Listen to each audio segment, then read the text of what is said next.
36 जिल्हे, 36 बातम्या.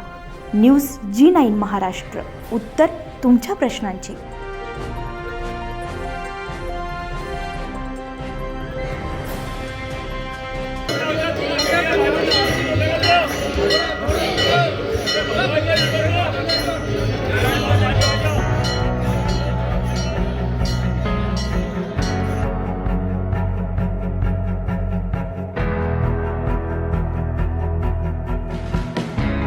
भगवा शौर्य दिनानिमित्त शिवसेना उद्धव बाळासाहेब ठाकरे पक्षाच्या वतीनं आज 6 डिसेंबर रोजी शहरातील गुलमंडी परिसरातील दुपारी हनुमान मंदिर येथे भजन आणि महाआरती करण्यात आली. राम मंदिर निर्माण आंदोलनातील शहीदांना यावेळी आदरांजली वाहण्यात आली आहे. स्थानिक शिवसेना पदाधिकारी, शिवसैनिक आणि नागरिकांच्या मोठ्या उपस्थितीमध्ये कार्यक्रम अत्यंत भक्तिपूर्ण आणि शिस्तबद्ध वातावरणात पार पडला.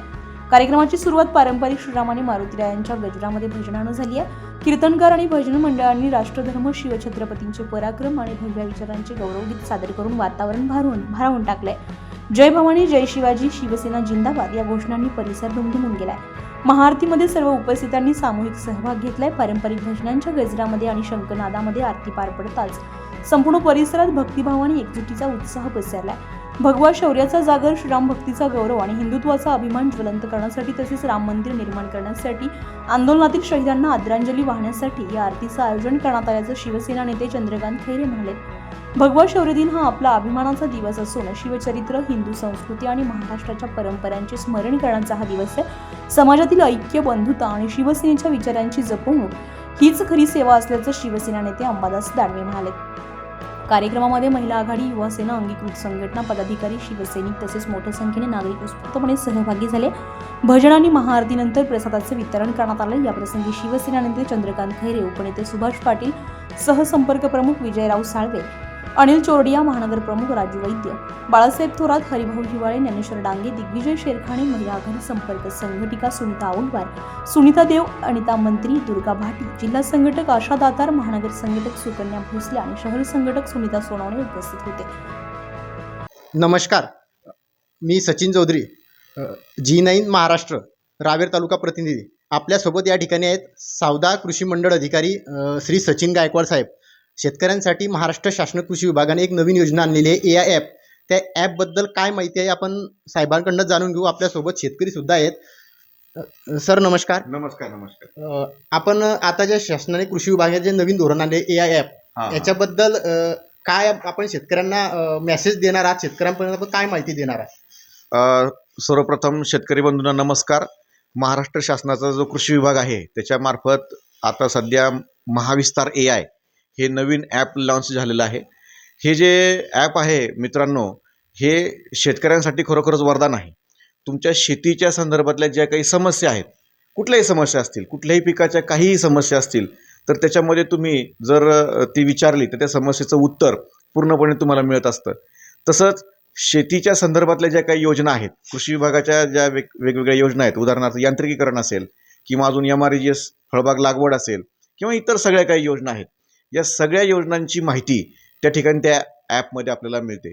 महाडीबीटीवर जर समजा तुम्हाला ऑनलाईन नोंदणी करायची असेल तर तो ऑप्शनसुद्धा त्या ठिकाणी ओपन होत असतो.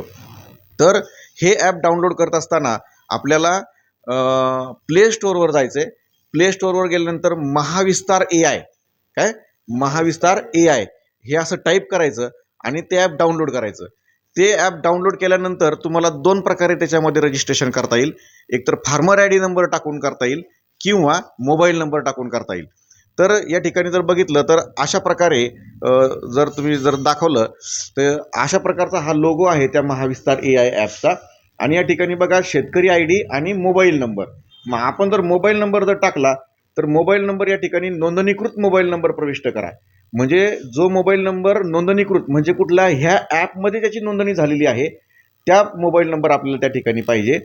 परंतु जर तो नसेल तर खाली बघा नोंदणीसाठी येथे क्लिक करा. हे जे हिरव्या अक्षरामध्ये म्हटले नोंदणीसाठी येथे क्लिक करा. मग आपण या ठिकाणी जर नोंदणीसाठी येथे क्लिक केलं तर तुमचा मोबाईल नंबर टाकायचा आहे, तुमचं नाव लिहायचं आहे, मोबाईल नंबर टाकायचा आहे आणि त्याला सत्यापित करायचं आहे. म्हणजे काय की त्याला रजिस्ट्रेशन करायचं आहे आणि OTP त्या ठिकाणी येतो. आणि मग पुन्हा आपण मोबाईलच्या माध्यमातून सुद्धा हा जो ॲप आहे हे ॲप आपण डाउनलोड करू शकतो. खरोखरच शेतकरी बांधवांसाठी ही वरदान आहे. सर्व शेतकरी बांधवांना कळकळीची विनंती आहे की आपण हे महाविस्तार AI ॲप जे आहे हे सर्वांनी डाउनलोड करा. आणि आपल्या रावेर तालुक्यामध्ये पर्टिक्युलरली केळीच्या ज्या वेगवेगळ्या समस्या आहेत त्या समस्या तुम्हाला प्रत्येक वेळी आम्हाला फोन करायची गरज नाही. तुम्ही त्या ॲपमध्ये गेलं आणि तिथे एक ऑप्शन येतो, मला प्रश्न विचारा. मला प्रश्न विचारा इथे क्लिक करायचं आहे आणि असं तुम्ही बोलले, व्हॉइस टायपिंग जरी केलं तरी तुम्हाला त्या ठिकाणी काय पूर्ण माहिती मिळणार आहे. तर अशा प्रकारचं हे ॲप आहे, सर्वांनी डाउनलोड करावा ही सर्वांना महाराष्ट्र शासनाच्या कृषी विभागाच्या वतीने मी या ठिकाणी आवाहन करतो. धन्यवाद. थँक्यू. आपल्यासोबत या ठिकाणी शेतकरी प्रगतशील शेतकरी अंबर चौधरी या ठिकाणी आहेत. त्यानंतर युवा शेतकरी उमेश चौधरी आपल्यासोबत या ठिकाणी आहेत. अंबर चौधरी सर, आपण काय सांगणार? आपण या ॲपचा वापर करतायत, आपण याच्यामध्ये आपल्याला काय फायदे झालेत आणि आपल्याला काय सोयीचं झालं? आम्ही तांदलवाडी गावातील शेतकऱ्यांनी हे महाविस्तार AI ॲप डाउनलोड केलेला आहे. तरी या ॲपद्वारे आम्हाला खूप चांगली माहिती मिळाली.